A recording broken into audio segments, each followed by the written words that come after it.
Pense un instant à une personne avec qui les relations sont tendues et rejoins-moi pour un court moment dans cette histoire singulière.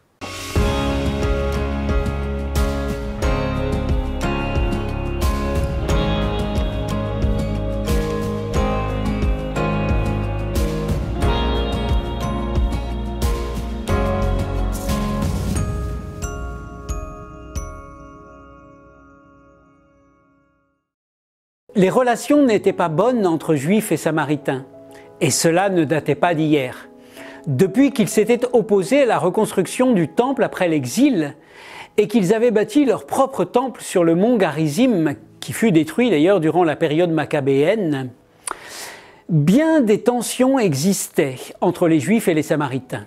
Les Juifs évitaient autant que possible de passer par la Samarie, et tout autre lien, si ce n'est celui du commerce, était proscrit.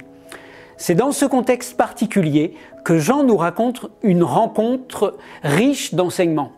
En effet, Jésus va y rencontrer une femme samaritaine dont la vie amoureuse semble chaotique.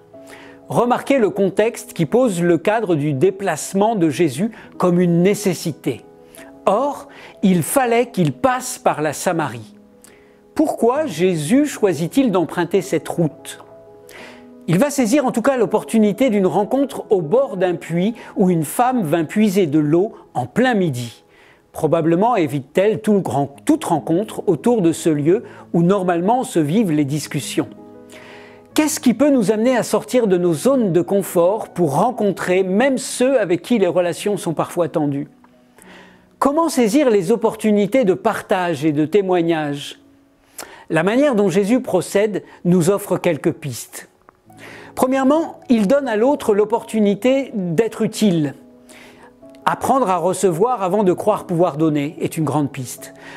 Partir deuxièmement de la situation et du vécu de l'autre pour y apporter un évangile qui fait sens dans sa vie personnelle. Troisièmement, laisser le temps de la découverte de Jésus comme cette femme qui passe d'un simple juif à un prophète, au Messie et à celui qui lui parle personnellement. Comment, ou comme elle, nous pouvons aussi nous dire ce que Jésus a fait pour nous et inviter d'autres à découvrir pour eux-mêmes cette bonne nouvelle. Alors bonne étude et à la semaine prochaine.